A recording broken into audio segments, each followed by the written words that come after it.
Et si une relation n'était pas censée durer, mais raisonner? On cherche souvent à faire durer nos relations coûte que coûte. Mais la durée ne garantit ni l'authenticité ni l'alignement. Une relation alignée, c'est une relation qui nourrit, qui élève, écoute et respecte. Et dans cet épisode, on va explorer comment reconnaître et construire ce type de lien, personnel ou professionnel, qui alimente notre énergie et notre évolution. L'objectif, c'est de comprendre ce qu'est une relation alignée, d'identifier éventuellement des signaux d'un décalage et d'apprendre à ajuster et ou poser des limites avec clarté.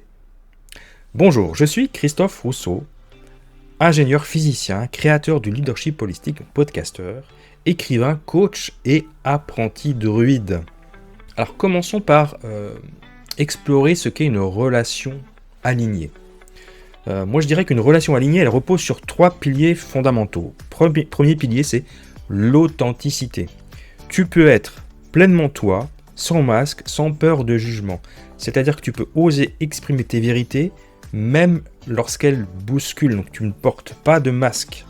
Et ça déjà, explorer toutes vos relations avec, que ce soit familiale, amicale, professionnelle, combien de relations vous avez et qui sont authentiques. Juste essayez de trouver. Déjà, c'est pas si simple. Le deuxième pilier, c'est le respect mutuel. Et ce respect, il va au-delà de la politesse. Il implique d'honorer les besoins, les limites et les choix de l'autre, même s'ils diffèrent des tiens. Donc c'est aussi important, le respect mutuel. Et ça va dans les deux sens.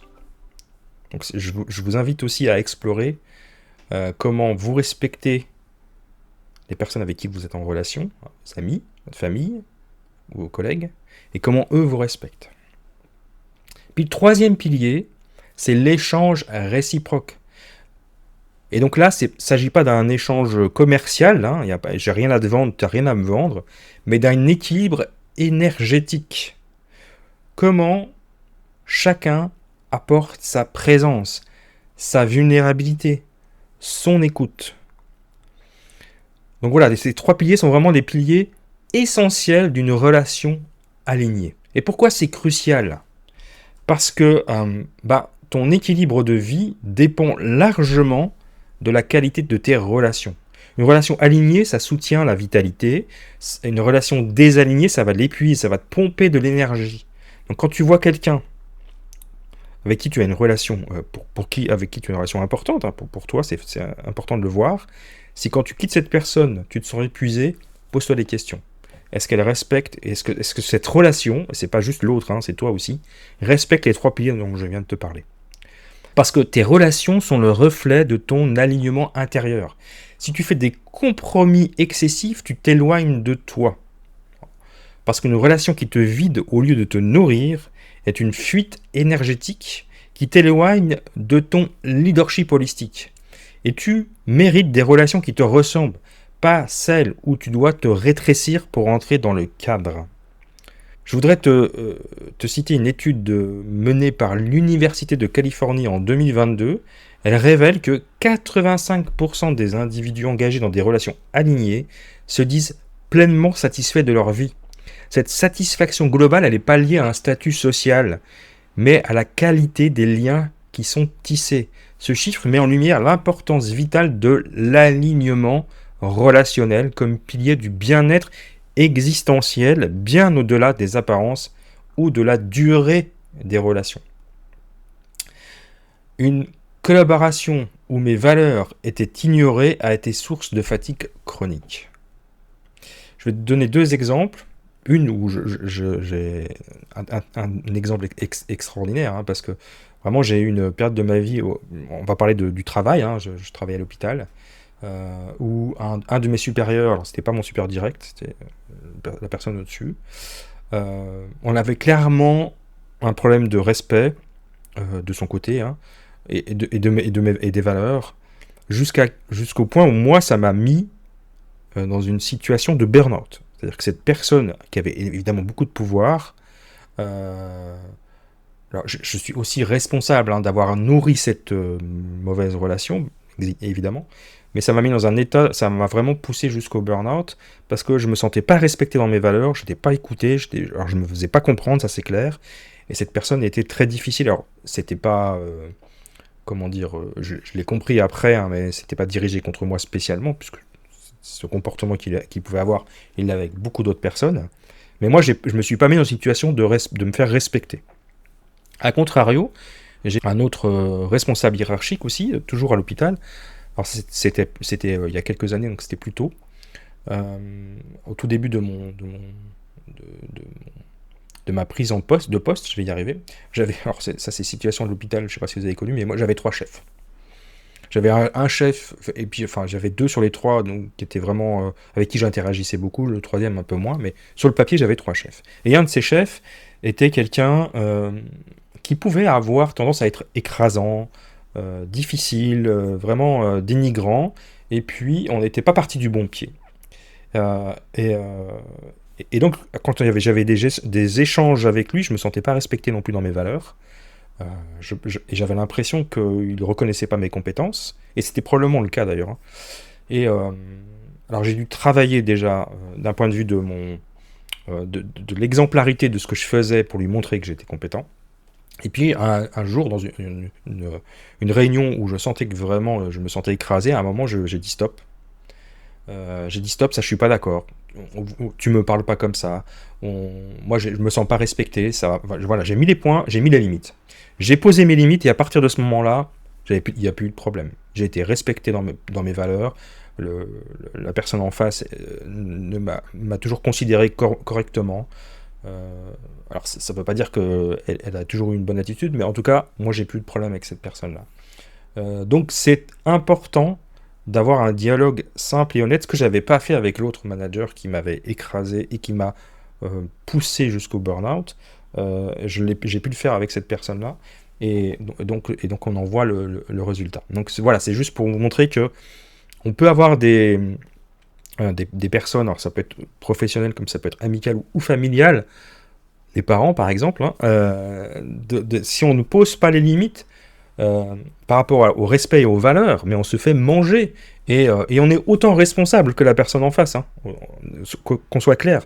Moi, je suis tout à fait responsable de ce qui m'est arrivé. Je ne me pose pas du tout en victime. Alors, quels sont les défis des relations désalignées? J'ai un peu parlé là dans les exemples que j'ai cités, mais le premier, c'est les conflits de valeurs. On se sent tiraillé comme si on trahissait une partie de soi.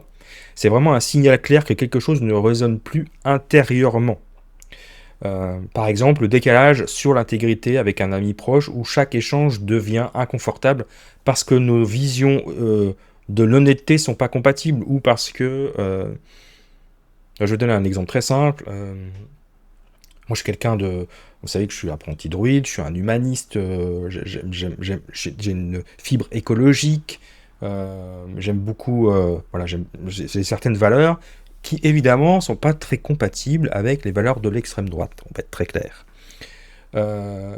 Et je sais que moi j'ai eu une relation intime avec une personne. J'ai découvert au bout d'un moment, hein, c'était pas au début, ça se voyait pas tant que ça en fait, que cette personne avait quand même des idées un peu extrémistes qui me convenaient pas du tout. Et moi, j'ai pas pu continuer la relation, c'était plus possible. Il y avait trop de décalage entre ce que moi je ressentais sur ma vision du monde et des relations aux personnes, et cette personne pour qui j'avais beaucoup d'affection, mais qui avait vraiment. On n'était pas compatibles. Voilà, c'était aussi simple que ça. Euh, des moments aussi de manque de communication authentique. Dans des relations désalignées, les échanges peuvent devenir mécaniques. On va rester en surface, on évite les vraies conversations qui touchent à l'essentiel parce que on n'arrive plus à se mettre au même niveau. Et puis du coup, il va y avoir une frustration silencieuse qui va s'installer, les non-dits vont devenir des murs et les liens vont se fragiliser peu à peu jusqu'à parfois s'effondrer, et ça peut venir d'un coup. Et il n'y a rien à faire, hein, c'est comme ça. Ensuite, je dirais qu'il y a des efforts, s'il y a des efforts unilatéraux. Quand une seule personne porte la relation, ça va créer un déséquilibre profond. On va donner, puis on n'a rien en retour. En tout cas, c'est le sentiment qu'on a. Et on soutient sans retour de soutien, sans être soutenu. Et là, du coup, ça va provoquer de l'épuisement émotionnel. On va ressentir une fatigue, mais non pas physique, mais de l'âme, parce que on porte une dynamique qui n'est plus partagée et on peut pas aimer, entre guillemets, hein, aimer par amitié, par amour, peu importe, pour deux. Il faut que ça soit réciproque. Et ça, moi, ça m'est arrivé dans mes expériences amoureuses où j'ai voulu, jusqu'au bout, hein, vraiment, moi je suis un bon Capricorne, hein, jusqu'au bout, soutenir ou tenir, ouais, soutenir une relation amoureuse qui, qui était unilatérale. En fait, il y avait plus, en face, il n'y avait plus de répondant, il y avait plus personne. Et je voulais pas le voir, aveuglé par mon amour, si on peut appeler ça comme ça. C'est pas vraiment de l'amour en fait, hein, on s'en rend compte après, mais c'est plus maladif. En tout cas, aveuglé par cet attachement ou cette dépendance affective que j'avais développée, je me rendais pas compte que la personne en face, elle me donnait plus rien en fait. Et elle a fini d'ailleurs par me quitter. Et je pense elle a eu tout à fait raison et c'est le plus grand bien qu'elle pouvait faire pour nous deux, parce que moi, j'étais pas capable de le voir. Et puis, il y a aussi la peur d'ajuster, je viens d'en parler, ou de rompre, hein. C'est-à-dire que moi, j'ai peur, par peur de blesser ou de se retrouver seul, on continue à entretenir des liens qui ne nous honorent plus. On confond fidélité avec loyauté toxique. C'est exactement l'exemple que je viens de donner. Le vrai respect commence par soi reconnaître quand une relation ne sert plus notre évolution et avoir le courage d'y mettre de la clarté ou de la distance. Et il y a des personnes qui arrivent plus facilement à le faire que d'autres. Et moi, c'est vrai que j'ai vraiment cette peur de blesser.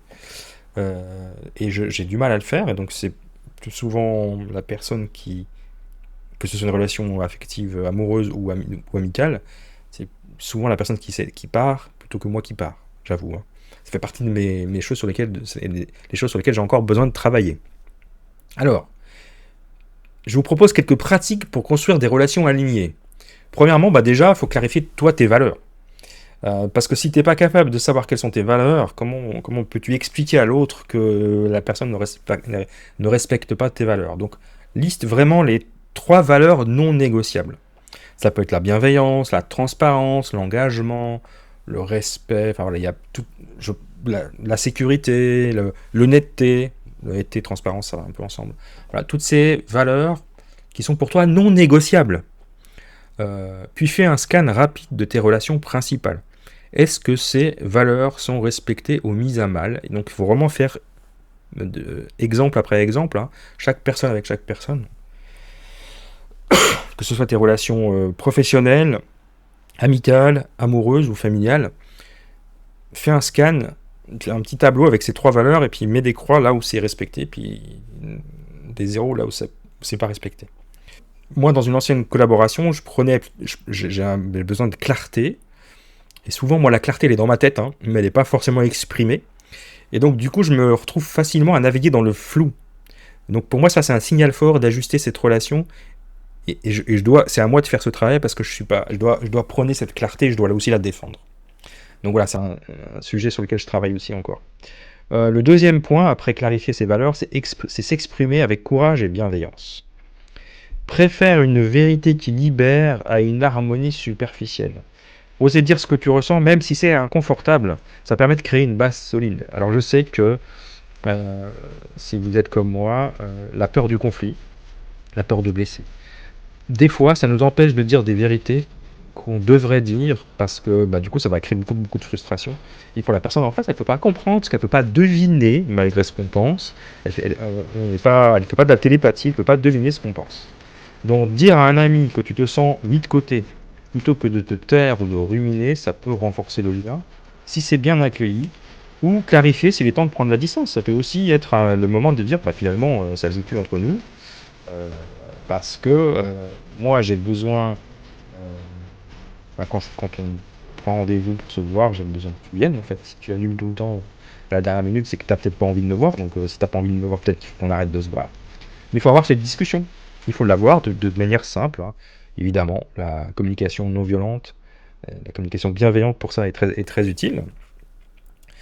Le troisième point, c'est justement de pratiquer l'écoute active, c'est-à-dire de reformuler ce que l'autre dit pour t'assurer de bien comprendre, de ralentir le rythme des échanges, de te poser ces questions. Est-ce que je suis en train d'écouter pour répondre ou est-ce que je suis en train d'écouter pour comprendre? Ça, c'est une belle question à se poser. Je donne un exemple. Dans un conflit avec un collègue, le simple fait de reformuler ses attentes, ça permet de désamorcer une tension qui peut durer depuis des semaines. Donc encore une fois, arrêtez de croire que ce qu'il y a dans votre tête, c'est la même chose qu'il y a dans la tête de l'autre. On est complètement différents. Chacun pense d'une manière différente. Et donc le fait d'exprimer, de reformuler, ça permet de s'assurer qu'on s'est bien compris, tout simplement. C'est un basique de la communication. Je le répète parce que parfois on oublie. Et puis le quatrième point, c'est d'accepter l'ajustement.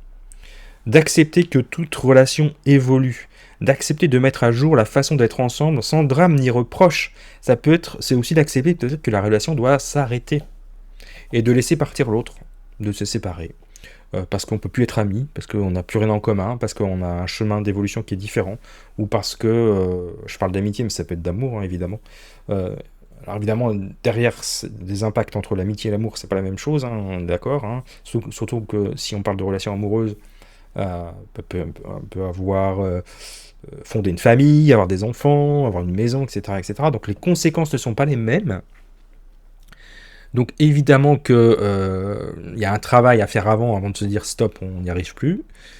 Mais à un moment, il faut peut-être accepter cette finalité.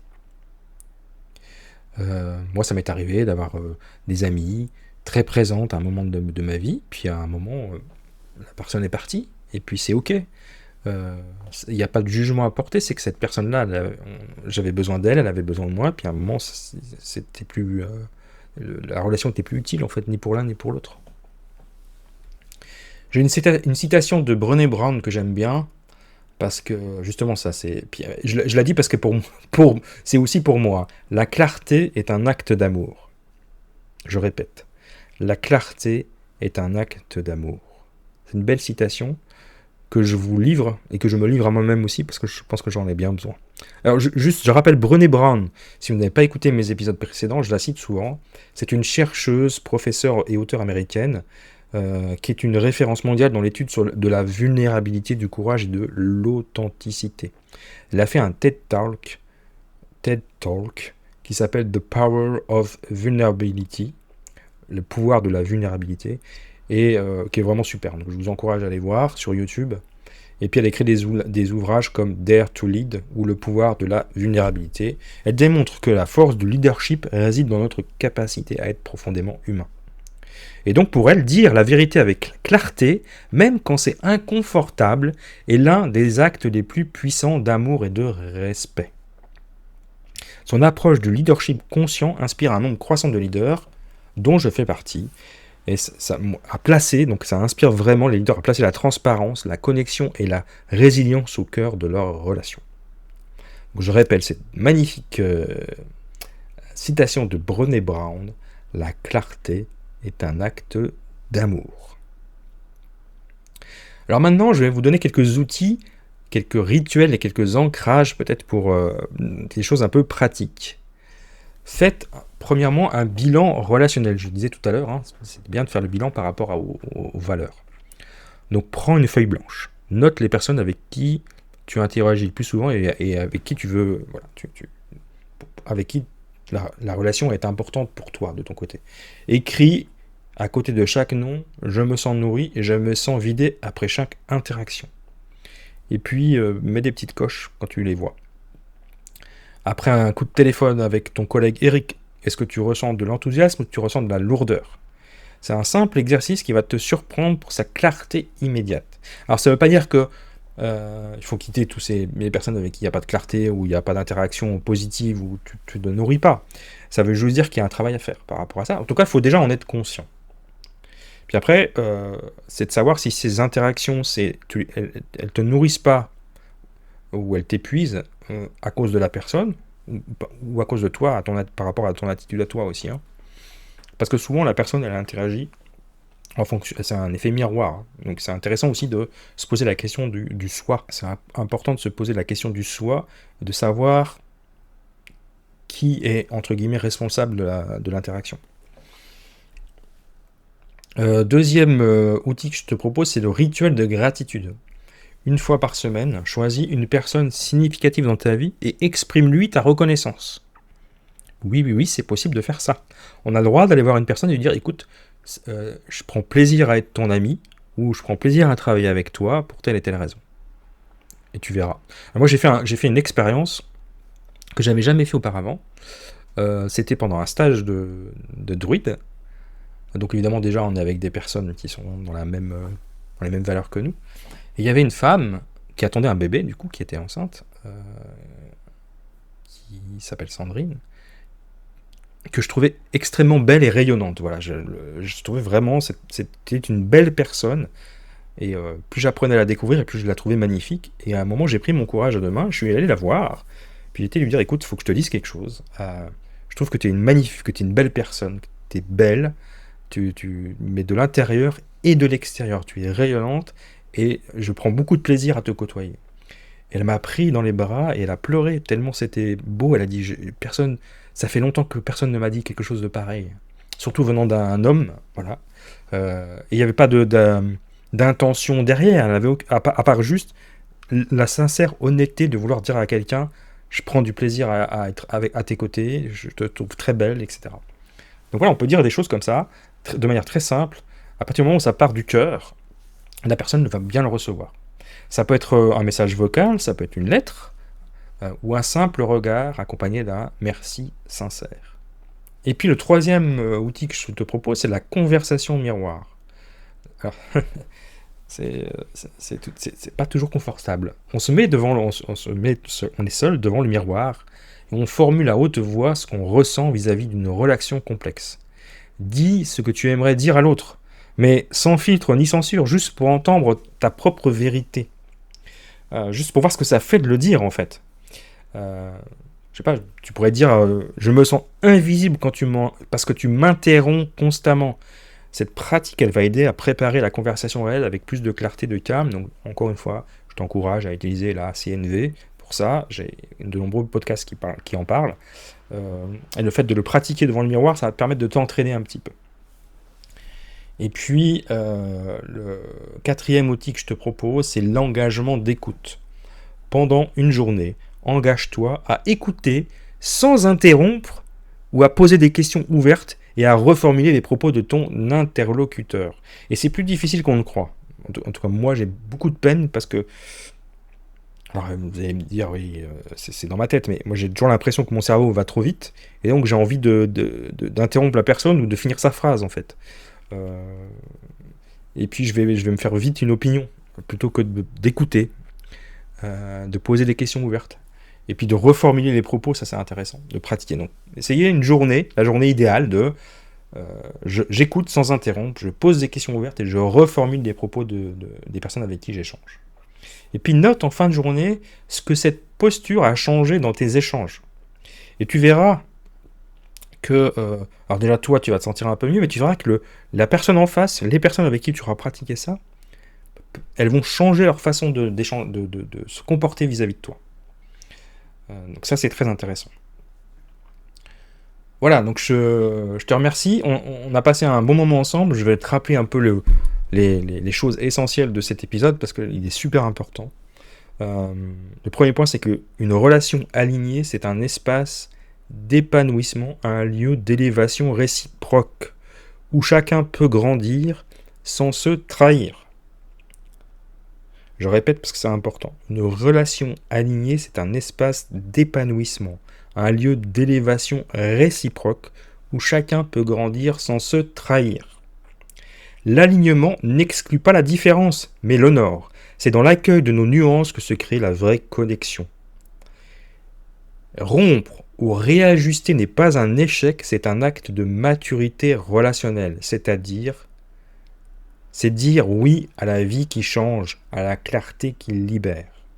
Donc, le défi de la semaine que je te propose, c'est de choisir une relation dans ta vie qui te semble un peu en flottement ou un peu en friction. Prends un moment de recul et réfléchis à ce que tu ressens vraiment par rapport à cette relation. Puis ose initier une conversation alignée. Non pas pour convaincre, mais pour partager ta vérité avec présence et ouverture et bienveillance. Et même si cette discussion est inconfortable, elle peut devenir un portail vers une relation plus vraie ou une libération bienveillante, c'est-à-dire que la personne peut décider de stopper la relation parce que ça ne lui convient plus, et c'est ok comme ça. Voilà, je te remercie de m'avoir écouté. Je te propose de partager tes échanges ou des exemples dans les réseaux du leadership holistique. Et la semaine prochaine, ce sera le dernier épisode de la saison, hein, on va discuter de la nutrition, comment la nutrition peut révéler ton leadership, ta manière de diriger. Je fais un lien entre la façon dont tu te nourris et la façon dont tu diriges, quelle que soit la fonction ou le moment où tu exprimes ton leadership. Je te souhaite de prendre soin de toi, de prendre soin de tes relations, et on se retrouve la semaine prochaine pour un dernier épisode de la saison 6.